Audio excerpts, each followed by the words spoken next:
Jiwanya ditahan dan terombang-ambing di area gunung. Makhluk tersebut sebenarnya mau Rina mati untuk imbalan atas ibunya dulu.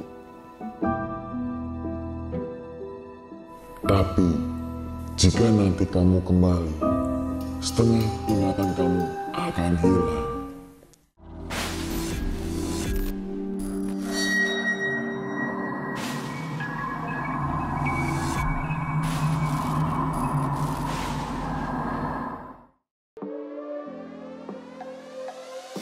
Pengen naik gunung tapi nggak punya perlengkapannya? Nih, Mahameru solusinya. Mahameru Survival Soul adalah brand perusahaan outdoor yang menjual perlengkapan pendakian. Ada banyak pilihan produk nih untuk para pegiat, backpacker, ataupun pecinta alam. Seperti jaket, meja, tas, celana, sendal, dan lain-lain. Desainnya juga aman, nyaman, serta kekinian. Untuk informasi pemesanan, kalian bisa langsung mengunjungi ke marketplace yang tersedia. Kita langsung masuk aja ke dalam ceritanya. Ngopi horor segera dimulai.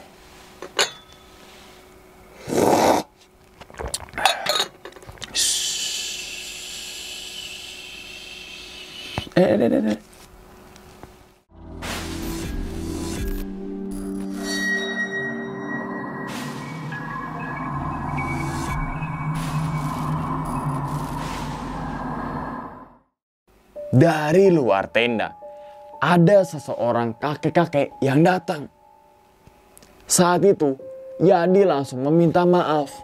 Dan kakek-kakek tersebut menampar Bang Yadi. Bah! Dan mereka semua sontak kaget dengan kejadian tersebut. Bang Yadi hanya bisa diam dan matanya terus menangis. Kamu jangan sembarangan. Ini bukan alam kamu. Sehabis ini, kamu pulang. Dan kamu harus kembali ke pondok untuk belajar lagi. Kemudian, beliau pergi ke dalam hutan di belakang tenda. Mereka semua yang nggak tahu apa-apa, hanya bisa terheran-heran.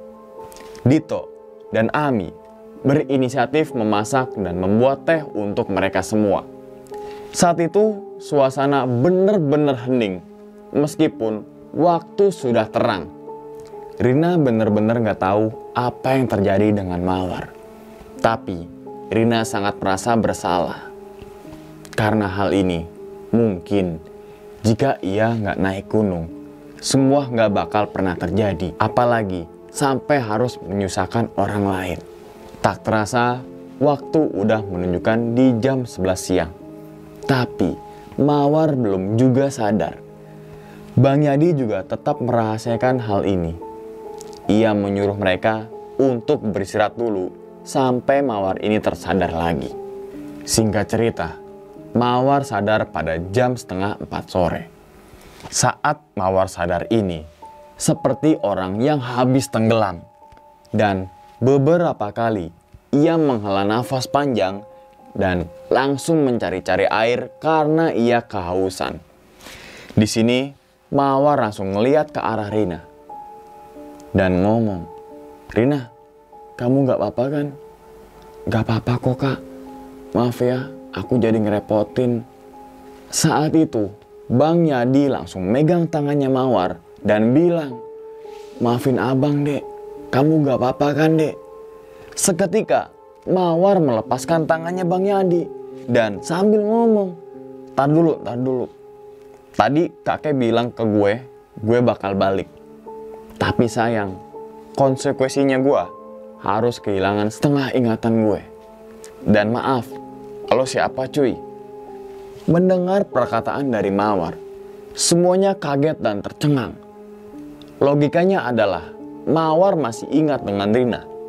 Tapi dia lupa dengan sepupunya sendiri, yaitu Bang Yadi. "Gue abang sepupu lo dek, ini gue Yadi." "Gak tahu gue, gak inget. Tapi gue tahu sih lo punya kelebihan." Lo bisa bantu gue kan ngurus sesuatu. Tiba-tiba Mawar masuk ke dalam tendanya Rina. Dan Rina bilang, "Ada apa Kak Mawar?" Seketika Mawar menekan bagian telapak tangannya Rina. Dan saat itu juga Rina sangat kesakitan. "Coy, bantu gue keluarin ini makhluk coy." Kemudian Bang Yadi membacakan doa-doa. Dan Rina nampak seperti diruqyah. Ini sumber masalahnya nih.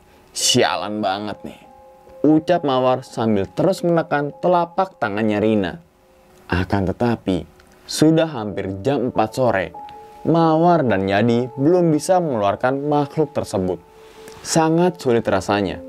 Karena makhluk itu bersama Rina sejak Rina masih kecil. Jadi, ketika Rina belum lahir, ibunya pernah menyimpan sesuatu yang berkaitan dengan hal-hal gaib. Dan ibunya dulu memakai susuk untuk kecantikan. Sebenarnya, sejak Rina lahir, ibunya sudah membuang semua hal-hal yang berhubungan dengan hal gaib, termasuk benda-benda dan susuk di wajahnya.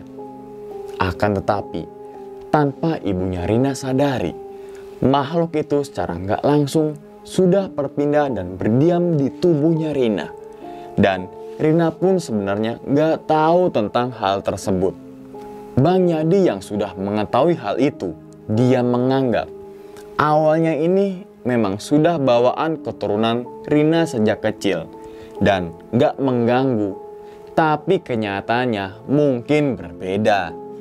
Ketika Mawar ini kembali, Bang Yadi ini udah tahu kalau Mawar langsung marah pada makhluk yang berdiam pada tubuh si Rina. Ia juga udah tahu bahwa makhluk tersebut sebenarnya mau Rina mati untuk imbalan atas ibunya dulu. Sosok tersebut mengadu domba Rina dengan mengotori wilayah dari penunggu gunung. Itulah mengapa makhluk hitam besar sangat marah terhadap Rina. Sudah bersusah payah, sosok di dalam tubuh Rina belum juga dapat dikeluarkan. Mawar dan Bang Yadi kini mulai tampak kebingungan. Ditambah lagi dengan Mawar kehilangan sebagian ingatannya. Dan saat ini Mawar gak kenal dengan Bang Yadi. Mawar hanya mengenali Ami, Rina, dan Nadia. Jadi ketika Mawar tidak sadarkan diri di waktu yang sangat lama, jiwanya ditahan dan terombang-ambing di area gunung. Mawar ini diasingkan dan dianggap mengganggu karena memasuki dan ikut campur di dunia yang bukan alam mereka. Sehingga salah satu penunggu gunung sangatlah marah. Sebenarnya sulit bagi makhluk gaib menyentuh Mawar dan Bang Yadi. Tapi Mawar malah memasuki dunia mereka. Sebenarnya bisa dianggap bunuh diri karena membahayakan. Tetapi di sisi lain, memang itu harus dilakukan untuk menolong si Rina. Ketika Mawar sedang tertahan di dunia gaib, beruntunglah Mawar terlahir dari keluarga yang bisa dibilang sangat taat agama. Kakeknya seorang kiai di salah satu pondok yang juga menjadi guru dari Bang Yadi untuk belajar ilmu-ilmu spiritual. Jadi, salah satu kiriman beliau itu datang dan membantu Mawar ke alam gaib. Ia bernegosiasi dengan penunggu gunung yang marah. Sampai akhirnya Mawar bisa kembali. Dan namun, setengah ingatannya harus dihapus dari hidupnya. Jika saja bukan Mawar, mungkin jiwa itu nggak akan bisa kembali. Sekalipun kembali, ia sudah pasti dalam gangguan jiwa. Oleh sebab itu, kakek tersebut datang dan menampar Bang Yadi. Karena beliau tahu kalau Yadi yang mengirim Mawar ke dunia sana. Bahkan sebenarnya Mawar diharuskan kembali tanpa ingatan. Tapi untung saja keluarga Mawar udah mengetahui bahwa anaknya dalam kondisi bahaya. Sehingga kakeknya yang mempunyai spiritual tinggi gak terlambat membantunya. Di dunia gaib, Mawar ngomong dengan kakeknya itu. Kakek tahu kalau Mawar adalah orang yang sangat baik, nak. Kamu berniat membantu orang, walaupun baru kenal dengannya. Tapi, jika nanti kamu kembali, setengah ingatan kamu akan hilang. Jika kamu tetap mengingat anak yang kamu tolong itu, kamu harus bantu dia. Tapi, jika kamu lupa dengan dia, mungkin kamu sudah berusaha sebaik mungkin. Kita balik lagi ke ceritanya. Alhasil, kali ini mereka menyerah dan mengeluarkan sosok di tubuh Rina. Dan di sisi lain, waktu udah menunjukkan di jam 4:30 sore. Sedangkan mereka harus turun dari Surya Kencana dan gak bisa menunggu lama-lama lagi. Sebab mereka harus menghindari gangguan-gangguan lain dari hal-hal gaib. Saat itu, Rina disuruh untuk istirahat dengan ditemani oleh Mawar. Sedangkan Yadi, Ami, Dito, Sofi, dan Nadia mulai sibuk berberes untuk turun ke bawah. Sialnya, mereka harus turun melintasi jalur putri pada malam hari. Rina memang diselamatkan dari mimpi buruknya. Tetapi, bukan berarti Rina terlepas dari gangguan-gangguan gaib yang marah pada dirinya. Tepat di jam 6 sore, mereka semua sudah selesai packing. Langit pun mulai gelap dan mereka berkumpul untuk berdoa sebelum akhirnya turun. Dito memberi saran agar sesampainya di ujung Surya Kencana Timur, Dito berinisiatif mendukung pendaki lain yang akan turun juga. Supaya kenapa? Supaya lebih rame dan ada barengannya. Sudah 30 menit mereka menunggu. Namun, masih belum juga mendapatkan barengan turun. Mereka hanya bertemu 3 pendaki yang baru naik. Alhasil, mereka memutuskan tetap turun dengan 7 orang, yaitu Dito, Rina, Mawar, Bang Yadi, Sofi, Nadia, dan juga Ami. Hari semakin malam dan suhu semakin sangatlah dingin. Saat perjalanan turun itu, di sini Mawar menyuruh Rina untuk berjalan di antara Mawar dan juga Bang Yadi dan jangan terlalu jauh. Dan di sini juga Mawar ngomong sambil teriak, "Hai jin sialan, kamu akan selesai ketika kita udah turun dari sini." Sebenarnya Mawar berbicara pada jin di dalam tubuhnya Rina. Namun Rina yang gak tahu apa-apa dan nampak polos itu nanya ke Mawar, "Kak, kamu kenapa kak? Emang ada apa sebenarnya kak? Aku benar-benar gak tahu kak." "Kamu tenang aja Rin, tetap di belakang aku ya." Rina hanya mengangguk dan mengiyakan perkataan dari si Mawar. Saat itu, Bang Yadi terlihat berbeda. Mungkin Yadi sangat terpukul ketika Mawar sudah nggak mengenali dirinya lagi. Sedangkan Mawar kini lebih berani. Mereka bertujuh kini beranjak menuju ke pos 4. Dan sekitar 30 menit berjalan dari alun-alun Surya Kencana Timur, sampailah mereka di pos 4. Di sini, mereka istirahat sebentar sambil duduk-duduk. Jalur pendakian pun nampak sepi, dan gak ketemu dengan pendaki lain yang hendak naik ataupun turun. Suasana mereka benar-benar kacau pada saat itu. Mawar yang kini hanya memiliki setengah ingatannya, dan Bang Yadi masih terpukul dengan ketakutan atau keadaan, dan yang lainnya hanya menunduk sambil kebingungan. Hanya sedikit obrolan yang mereka bicarakan pada saat perjalanan turun itu. Setelah istirahat sudah cukup, mereka melanjutkan perjalanan lagi menuju ke pos 3. Perjalanan turun dilakukan dengan sangat hati-hati. Jalur yang licin dan lumayan curam sehingga sangat berbahaya. Namun, berbeda dengan lainnya. Mawar yang sama sekali nggak pakai headlamp matanya nampak santai di kegelapan malam. Dan Mawar seperti benar-benar melihat jelas jalur pendakian. Lama-kelamaan, mereka berjalan dengan tempo yang cukup lambat. Nadia selalu mengeluhkan kakinya. Sehingga beberapa kali mereka harus berhenti untuk beristirahat lagi. Cukup lama mereka berjalan.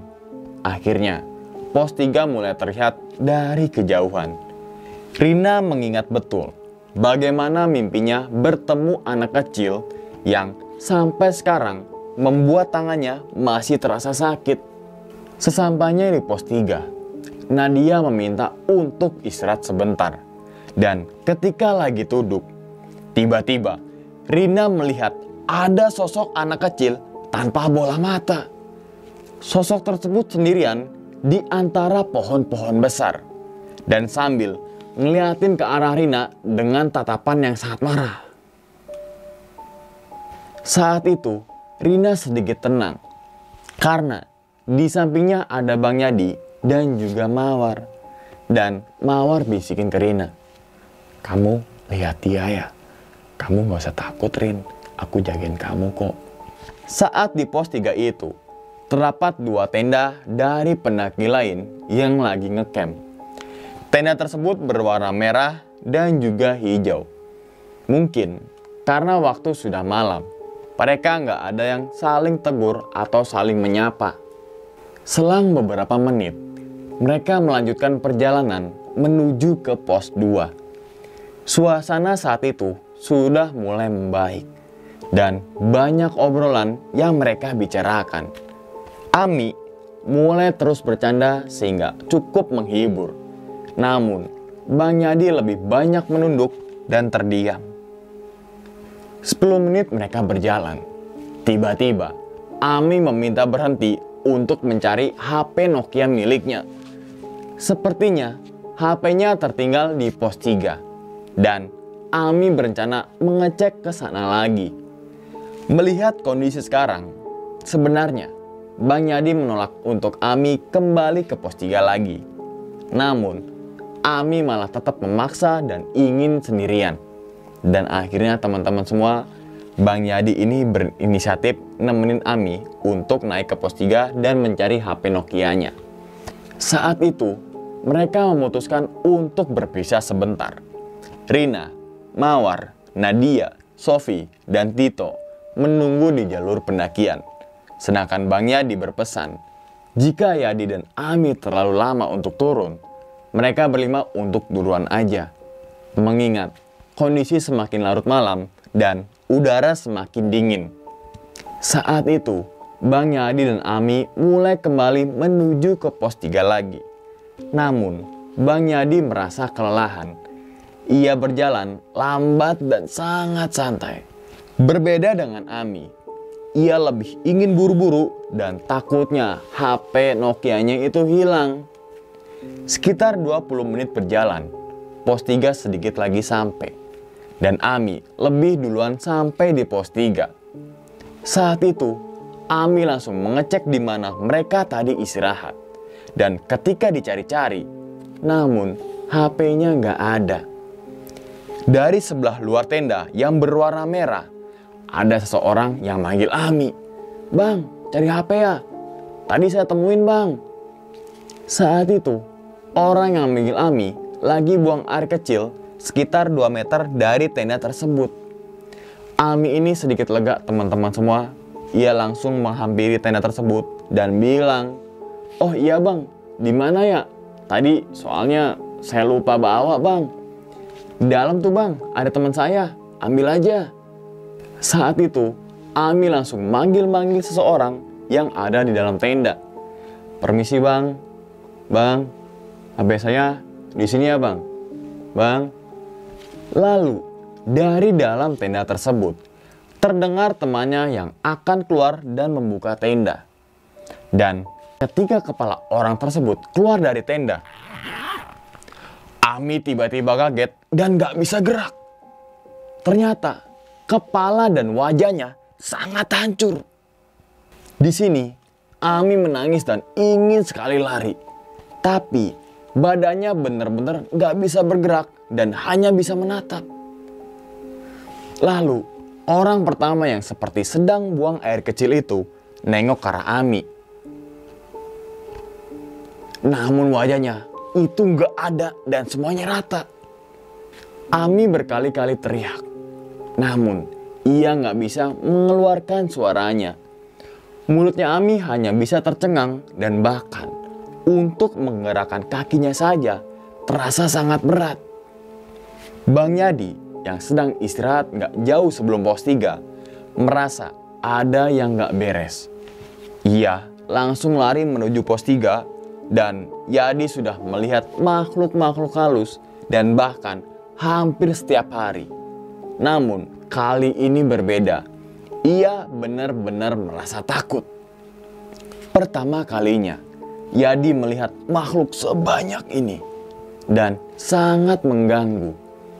Beberapa kali makhluk itu melompat ke arahnya. Dan untungnya Bang Yadi meninggalkan tasnya di tempat terakhir mereka berpisah dengan Mawar. Sehingga Yadi jalannya bisa lebih cepat.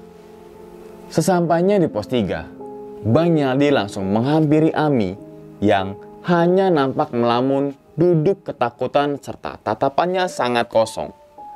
Bahkan ketika Bang Yadi manggil namanya Ami, Ami ini gak berani ngejawab teman-teman semua. Dan saat itu Bang Yadi menepuk pundak Ami. Tapi Ami terus menunduk dan bener-bener trauma. Mi, lihat gue Mi, ini gue Yadi Mi, ini gue Yadi Mi. Akhirnya Ami mulai percaya kalau itu Bang Yadi. Dan bilang ke Yadi sambil nangis, "Bang, tolongin gue bang, gue takut bang, gue mau pulang bang, gue pengen pulang." Lalu Bang Yadi mengajak Ami ke arah shelter pos 3. Di sisi lain, Mawar merasa ada yang gak beres di pos 3. Tapi Mawar gak bisa meninggalkan Rina dan yang lainnya. Tapi sialnya, anak kecil tanpa mata tetap mengikuti Rina. Mawar tahu dan ingin sekali mengusir anak kecil itu. Tetapi ini tempatnya dia. Mawar masih mencoba bersabar dan gak ingin mengganggu sosok anak kecil itu lagi. Sebenarnya Mawar juga terlihat sangat gelisah. Sebab energi asing di sekitarnya baru pertama kali Mawar rasakan. Mawar hanya bisa menyuruh teman-temannya untuk berzikir dan juga berdoa. Rina sebenarnya sangat terganggu dengan anak kecil itu. Rina sendiri bisa melihat keberadaan sosok tersebut. Tapi entah mengapa Rina bisa mengontrol dirinya. Ia merasa sangat aman jika dekat dengan Mawar. Bang Yadi masih terus menenangkan Ami dan meyakinkan bahwa mereka berdua itu aman. Saat itu Ami nengok ke arah tenda yang tadi. Dan ternyata tenda itu gak ada. Udah gak usah dipikirin, sekarang kita balik aja ke tempat Mawar. Nih HP lo udah ketemu, gue cari ada di shelter tadi situ tuh. Ucap Bang Yadi sambil nenangin keadaan si Ami. Di sisi lain lagi, Mawar, Sofi, Nadia sudah sangat kedinginan. Tapi untungnya Dito yang mendapat pelatihan saat pramuka berhasil menyalakan api yang cukup untuk menghangatkan badan. Bang Yadi dan Ami kini mulai berjalan menuju ke tempat Mawar. Ami masih sangat trauma dan hanya terdiam saat turun itu. Setelah kurang lebih 10 menit berjalan, sampailah Yudi dan Ami di tempat ia berpisah. Mawar tahu mental Ami sangat terganggu. Ami hanya nampak lesu dan hanya berbicara sedikit. Namun, mereka harus berjalan turun menuju ke base camp pada malam itu juga. Seusai membereskan dan membersihkan sisa api unggun, mereka melanjutkan perjalanannya turun. Sekitar 30 menit berjalan, sampailah mereka di pos 2. Di sini, Irina izin untuk buang air kecil karena sangat kebelet. Dan sambil ditemani oleh si Mawar. Saat itu Mawar mencari tempat yang gak jauh dari temannya. Entah mengapa, Mawar meminta Rina untuk kencing di depannya dan menghadap ke arah Mawar. Sebenarnya, Rina sangat malu. Tapi apa daya, Rina hanya menurut dan memang sudah gak tahan lagi. Setelah istirahat dan Rina kencing, mereka berencana melanjutkan perjalanan menuju ke pos 1. Namun, mereka bertemu dengan 3 orang warga yang hendak naik ke atas. Ternyata 3 orang itu adalah ranger dari pihak calo yang Dito dan Rina tempati. Mereka khawatir karena Rina dan Dito belum juga turun sampai malam hari. Jadi, mereka menyusul dan mencari untuk memastikan kondisi Rina dan juga Dito. Akhirnya, mereka sedikit tenang karena kedatangan 3 orang tersebut. Hingga membuat suasana jauh lebih membaik. Terlebih lagi, Mawar tahu kalau 1 orang di antara mereka mempunyai kelebihan ilmu spiritual. Ransel milik Nadia, Rina, dan Ami dibawakan oleh 3 ranger itu. Sungguh sangat meringankan beban mereka saat ini. Semenjak kedatangan 3 orang ranger tersebut, teman-teman semua ya, dan berkat 1 orang di antara mereka, sosok anak kecil yang mengikuti Rina kini berhasil diusir secara baik-baik. Dan Rina bisa sedikit lebih tenang. Walaupun dia masih tetap trauma dengan semua yang sudah terjadi. Rina ini berpikir, mungkin jika nggak ada orang baik seperti Mawar dan teman-temannya, ia sudah mati. 30 menit mereka berjalan, sampailah di pos 1. Di sini, mereka memutuskan untuk duduk-duduk dan beristirahat sebentar saja. Dan berselang 5 menit istirahat ya, mereka melanjutkan perjalanan turun menuju ke base camp. Dan singkat cerita, dengan kaki yang terpincang-pincang, mereka udah berhasil turun dan langsung menuju homestay tempat Rina dan Dito singgahi. Sekarang mereka semua terlihat sangat lega atas apa yang mereka lewati. Saat di homestay ini, mereka langsung memesan makanan karena perutnya sudah mulai lapar. Sedangkan Mawar menghampiri salah satu ranger yang memiliki ilmu spiritual sama dengannya. Kang, apakah setengah ingatan saya bisa dikembalikan? Enggak, Teh. Itu udah konsekuensinya. Temanmu bisa aja kehilangan nyawanya. Tapi dia beruntung punya teman baik seperti kamu. Kamu dari mana, Teh? Anaknya siapa? Ibu saya bernama Melati, tetapi saya lupa siapa ayah saya. Saya tinggal di salah satu pondok di Bandung. Kakek saya bernama... Ternyata ranger tersebut kenal dengan kakeknya Mawar dan ngomong lagi. Saya dulu pernah menjadi musafir. Saya pernah tinggal sementara di tempat beliau. Beliau orang yang sangat baik. Mungkin jika bukan karena beliau, keadaan kamu bisa lebih buruk dari sekarang. Butuh seseorang yang punya spiritual tingkat tinggi untuk penyelamatan kamu, Nak. Akang tahu soal itu semua. Ya, maaf sebelumnya. Bahkan saya berpikir sesuatu yang buruk bakal terjadi waktu itu, akan jatuh korban. Saat itu saya sendiri nggak bisa membantu. Tapi untungnya ada sesuatu yang datang dan berhasil bernegosiasi. Beruntung banget kamu punya kakek kiai seperti beliau. Saat itu, Mawar memang terlihat sedih. Namun, di sisi lain, dia senang bisa menyelamatkan seseorang yang bahkan baru ia kenal. Memang, sejatinya manusia harus seperti itu. Harus saling tolong-menolong dan bisa memanusiakan manusia. Gak lama kemudian, Bang Yadi datang dengan mata yang berkaca-kaca. Dek, kamu sekarang pasti lupa sama abang. Maafin abang, Dek. Gara-gara abang, kamu jadi begini. Oh, bener ya lo abang gue? Abang kandung atau bukan? Kamu sepupu abang, Dek. Bukan kandung. kita dari kecil tinggal di tempat yang sama di Bandung. Ya udah, nggak apa-apa bang. Yang penting kita semua bisa turun dengan selamat. Kan ini udah konsekuensinya. Saat itu, Bang Yadi langsung memeluk Mawar. Namun, Mawar yang belum terbiasa malah menolak pelukan dari Bang Yadi. Padahal, Bang Yadi sangat sedih, bahkan udah menangis. Melihat Yadi dan Mawar, Ranger tersebut pergi dan keluar. Lalu, Sofi datang menghampiri Bang Yadi serta Mawar. Di sini, Sofi mencoba menenangkan keadaan Bang Yadi.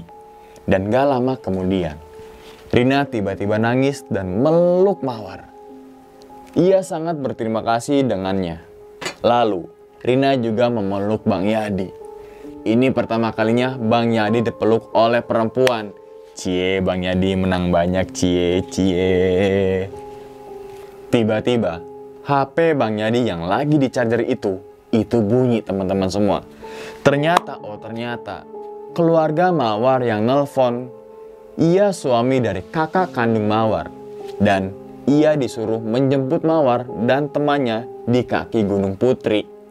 Kemudian, Mawar meminta Rina dan Dito untuk ikut dengannya ke Bandung. Awalnya, Rina ini gak mau. Apalagi, Rina dan Dito bawa motor. Namun, Mawar sangat meminta tolong untuk ikut dulu ke Bandung gitu. Dan hingga akhirnya, Rina mengiyakan ajakan dari Mawar. Dan mereka dijemput menggunakan mobil APV yang dibawa dari Bandung.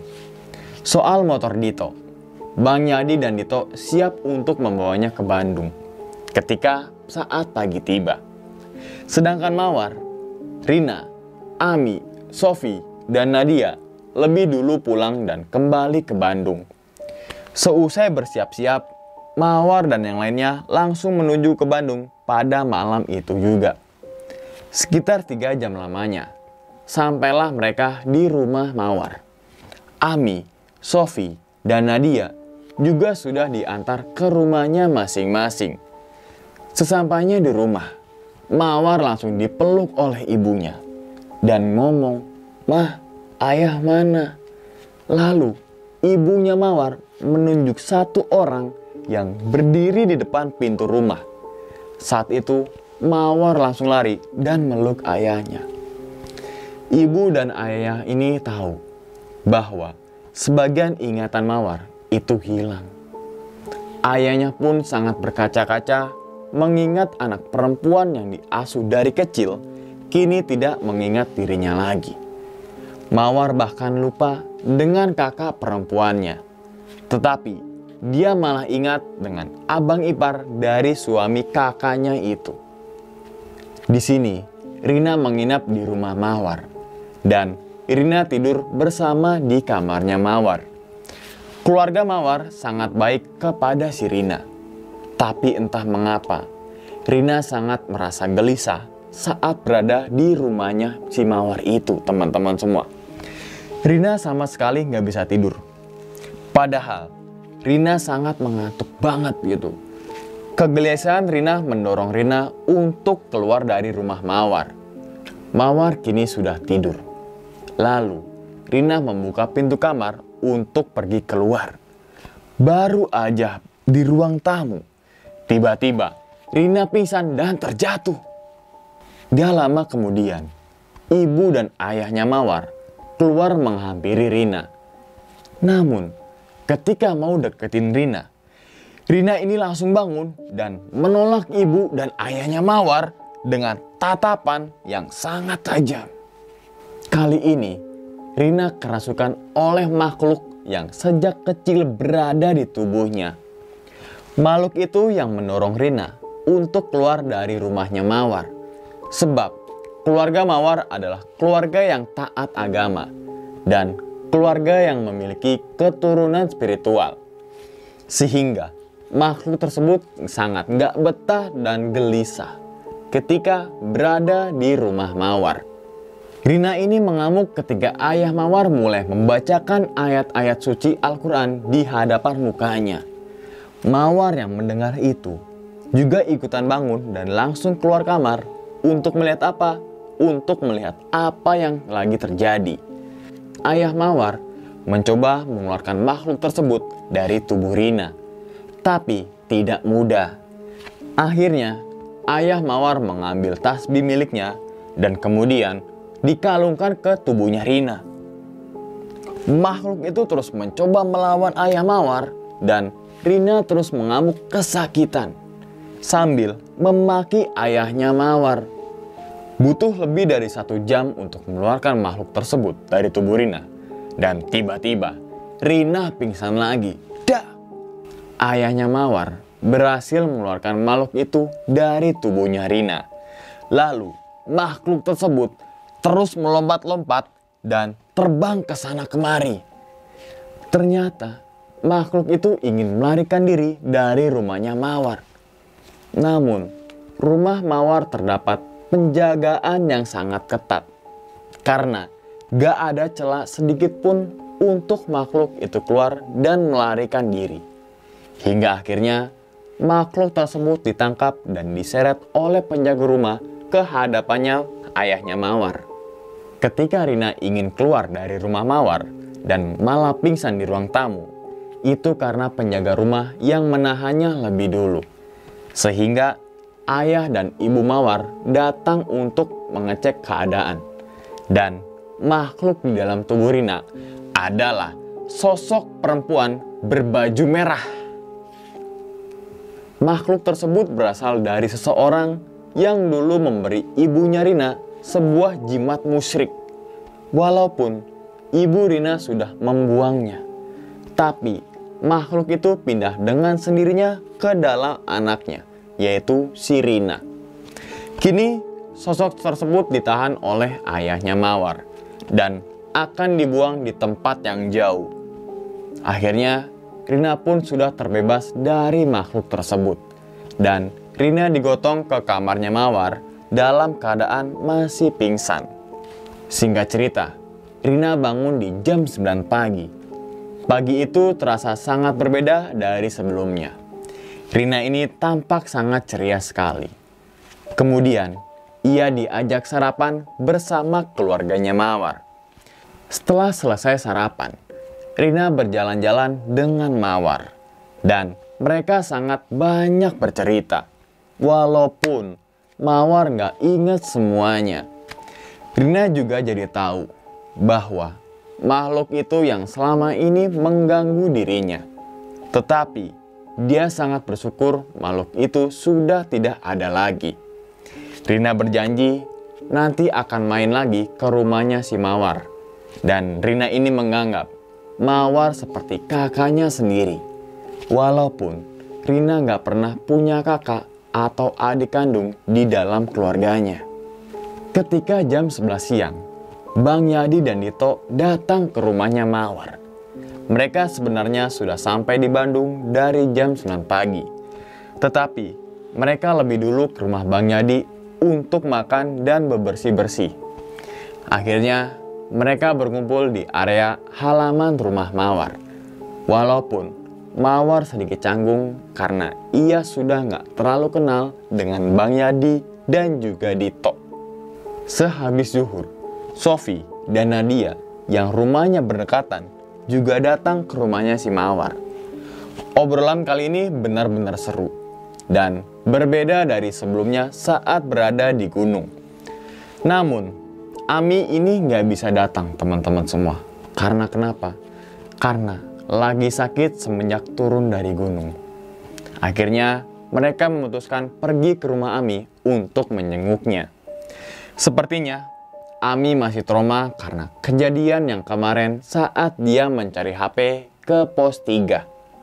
Setelah itu, Bang Yadi, Mawar, Rina, Dito, Sofi, dan Nadia memutuskan untuk berkunjung ke Pondok Kiai untuk mengucapkan terima kasih kepadanya.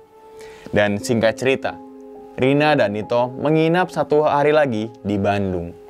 Rina ini menginap di rumahnya Mawar, sedangkan Dito menginap di rumahnya Bang Yadi. Sebenarnya jarak rumah mereka sangat dekat dan gak begitu jauh dari pondok pesantren kakeknya si Mawar. Keesokan harinya, Mawar, Dito, Rina banyak bercerita dengan kiai yang juga kakeknya Mawar di pondok pesantren. Banyak pelajaran yang mereka dapatkan. Sedangkan Bang Yadi harus mengantar ibunya pergi dulu. Sehabis zuhur, Rina dan Dito bersiap-siap untuk pulang ke Jakarta. Sofi dan Nadia juga datang ke rumahnya Mawar. Rina dan Dito sebelumnya juga menyempatkan sebentar ke rumah Ami untuk berpamitan. Namun, Bang Yadi nggak ada di rumah dan masih mengantarkan ibunya. Sehingga mereka hanya titip salam kepada Bang Yadi dan Rina berpamitan kepada keluarganya Mawar. Perjalanan lumayan lama, sekitar 6-7 jam mereka baru sampai di Jakarta. Dan sesampainya di kos Rina, ia langsung mengabari Mawar bahwa ia sudah sampai. Kini Rina, Sofi, dan Nadia kembali ke kehidupan biasanya. Dito semakin sering mendaki gunung. Mawar kembali belajar dan pelan-pelan terus memulihkan ingatannya. Ami saat itu masih sakit hingga 2 minggu lamanya. Sedangkan Bang Yadi, ia harus kembali ke pondok untuk melanjutkan perjalanannya lagi. Setelah 1 tahun, Rina kembali main ke Bandung.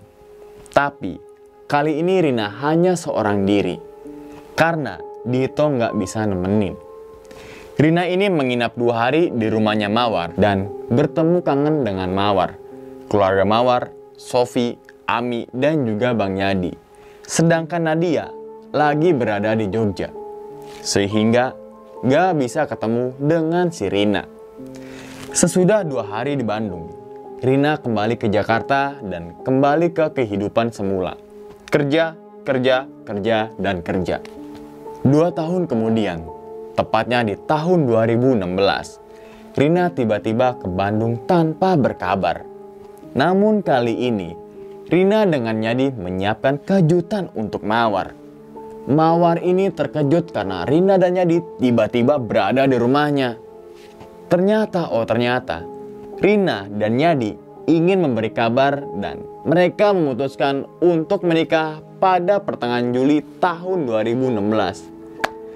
Sungguh nggak nyangka cerita ini akhirnya seperti ini. Gokil. Saat itu ekspresi wajah Mawar ini benar-benar berubah, teman-teman semua. Dia ini nanya-nanya apakah dia lagi mimpi atau enggak. Dan Mawar ini benar-benar kaget bahagia. Seketika Mawar langsung memeluk Rina sambil menangis. Mawar sangat terharu bahagia. Orang yang sudah dianggap adik dan sepupu akan memutuskan untuk menikah dengan Bang Yadi.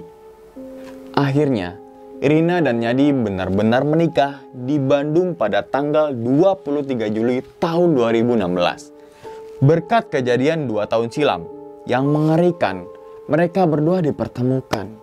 Dan siapa sangka, setelah 2 tahun mereka malah berjodoh. Kini Rina udah nggak tinggal di Jakarta. Setelah menikah, Rina memutuskan untuk tinggal di Bandung bersama keluarga Yadi dan dekat dengan Mawar di sana. Setelah cerita ini gue bawakan pada bulan September ya, tahun 2021. Rina dan Yadi udah dikaruniai 2 buah hati. Semoga mereka tetap menjadi keluarga sakinah, mawadah, dan warohmah. Sedangkan Sofi juga udah menikah pada tahun 2019 lalu. Dito tetap pada pendekannya dan Nadia menjadi wanita karir. Ami yang merantau di daerah Bekasi, sedangkan Mawar menjadi guru di pondok pesantren kakeknya. Itu aja teman-teman semua cerita Rina ketika melakukan pendakian ke Gunung Gede pada tahun 2014. Banyak sekali hikmah yang bisa kita ambil dan sungguh luar biasa pengalaman Rina dan ke-6 temannya itu ya. Berawal dari pendakian yang serem, tegang, dan sampai-sampai mendapatkan jodoh. Gokil ini cerita. Endingnya ternyata sangat bikin kita di luar of the box banget ya. Dan ingat teman-teman semua, cerita dari Rina bukan untuk menakut-nakutin teman-teman semua ketika melakukan pendakian ke Gunung Gede maupun ke gunung manapun. Tapi ambillah sisi positifnya dan buang sisi buruknya. Percaya atau tidak, kembali kepada kepercayaannya masing-masing. Sekian dulu pada video kali ini, dan nantikan video-video gue berikutnya. Hal gaib itu muncul ketika sugesti kita buruk. Wassalamualaikum warahmatullahi wabarakatuh. Selamat beristirahat.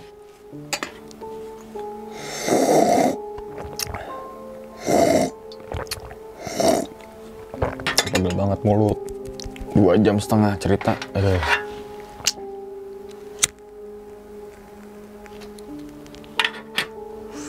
Alhamdulillah. Jam 4 kelar. Dari jam 2 gokil. Tapi ini cerita keren sih.